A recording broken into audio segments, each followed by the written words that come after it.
Di dalam kitab-kitab fikih juga kita akan kesulitan mencari sholat sunnah isyraq gitu, hampir nggak ada. Kita semua mungkin belajar fikih ya, sholat sunnah, pernah nggak mendengar sholat sunnah isyraq? Sulit gitu. Ada tapi sangat sedikit sekali gitu. Dan rata-rata memang sudah memasukkannya di waktu duha, karena memang sesungguhnya duha dan isyraq itu sama. Kalau kita berada di masjid, sholat subuh berjamaah, lalu kemudian kita berzikir sampai matahari terbit, tambah supaya ketemu dengan isyraq atau duha, tambah 15 menit, setidaknya 10 menit dari waktu syuruk. Waktu syuruk itu waktu tuluk, waktu terbitnya matahari, tambah 15 menit, atau setidaknya tambah 10 menit. Atau kalau mau tambah setengah jam ya nggak ada masalah gitu. Jangan kemudian wajib harus segera, tidak gitu. Maka memang iya pahalanya itu fakanat lahu ka ajril haji wal umrati tamama. Maka dia seakan-akan mendapatkan pahala haji dan umrah sempurna, dipaket seperti itu gitu. Bismillahirrahmanirrahim. Salat isyraq dan salat duha. Saya ingin sampaikan ya, salat isyraq, salat duha itu sama gitu. Salat isyraq, salat duha itu sama. Nah, ini sudah masuk duha ini. Sudah masuk isyraq juga itu. Di dalam hadis sulit kita nyari istilah isyraq. Di dalam kitab-kitab fikih juga kita akan kesulitan mencari salat sunnah isyraq gitu, hampir enggak ada. Kita semua mungkin belajar fikih ya. Salat sunnah, pernah enggak mendengar salat sunnah isyraq? Sulit itu. Ada tapi sangat sedikit sekali gitu. Dan rata-rata memang sudah memasukkannya di waktu duha, karena memang sesungguhnya duha dan isyraq itu sama gitu. Isyraq, istilah isyraq itu ada di dalam Al-Quran surat Shad ayat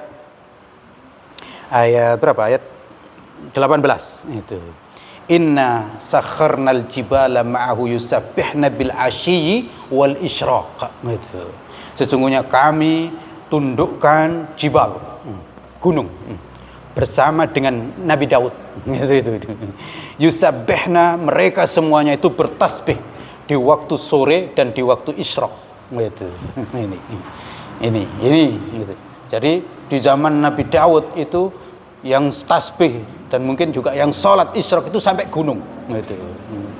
Nah, untuk kita umat Nabi Muhammad SAW, dan Nabi sendiri juga menyebutkan di dalam banyak riwayat itu soal istilah itu duha sama tapi gitu, isyraq gitu. Jadi sholat duha. Jadi jangan terlalu bentrok gara-gara ini isyraq atau duha. Sama, sholat isyraq dengan sholat duha itu waktunya sama gitu. Memang Ibnu Abbas yang menyebutkan, saya tidak tahu makna isyraq ini, apa maksudnya makna isyraq ini, setelah saya diberitahu oleh siapa? Ummu Hani kalau tidak salah itu, bibi Nabi Muhammad SAW, bahwa Nabi Muhammad pas Fathu Makkah itu beliau sholat 8 rakaat di waktu duha itu. Waktu duha jelas itu. Nabi Muhammad sholat 8 rakaat di waktu duha itu. Kemudian Ibnu Abbas, oh ini kalau begitu makna daripada isyraq itu, implementasinya di kita itu isyraq itu duha ini gitu. Itu duha ini gitu. Jadi nggak ada beda antara duha dan isyraq. Jangan gegeran gitu. Sama persis gitu. Hanya ada yang menyebutkan isyraq itu di waktu agak awal gitu. Nanti agak naik itu duha. Ya sama saja. Karena waktu awal itu juga duha gitu. Sama gitu. Nah, yang ketiga tadi soal enggak, yang tadi yang apa? Salat di masjid terus zikir tadi ya. Nah, kalau kita berada di masjid, salat subuh berjamaah, lalu kemudian kita berzikir sampai matahari terbit, tambah supaya ketemu dengan isyraq atau duha, tambah 15 menit, setidaknya 10 menit dari waktu syuruk. Waktu syuruk itu waktu tuluk, waktu terbitnya matahari, tambah 15 menit, atau setidaknya tambah 10 menit. Atau kalau mau tambah setengah jam ya nggak ada masalah gitu. Jangan kemudian wajib harus segera, tidak gitu. Maka memang iya pahalanya itu fakanat lahu ka ajril haji wal umrati tamah, maka dia seakan-akan mendapatkan pahala haji dan umroh sempurna, dipaket seperti itu gitu. Jadi yang mendapatkan pahala haji dan umroh itu bukan hanya sholat duhanya atau yang kemudian disebut dengan sholat isyraq, itu bukan, tapi paket tadi gitu. Lalu kemudian pertanyaan, bagaimana dengan istri yang di rumah? Istri yang di rumah ya nggak apa-apa, karena insya Allah istri yang di rumah itu mudah-mudahan sama dengan sholat berjamaah, dengan catatan ya memang dia bisanya di rumah, apalagi suaminya di masjid karena dia yang membangunkannya gitu.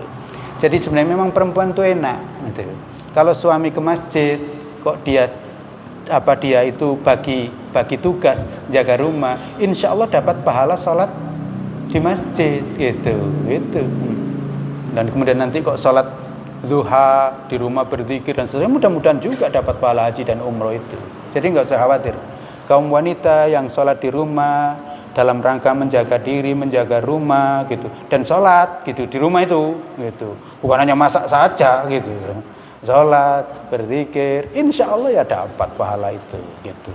Tapi jangan dibalik, Ustaz gimana kalau istri saja yang saya suruh ke masjid, saya yang di rumah? Iya, nggak bisa begitu gitu.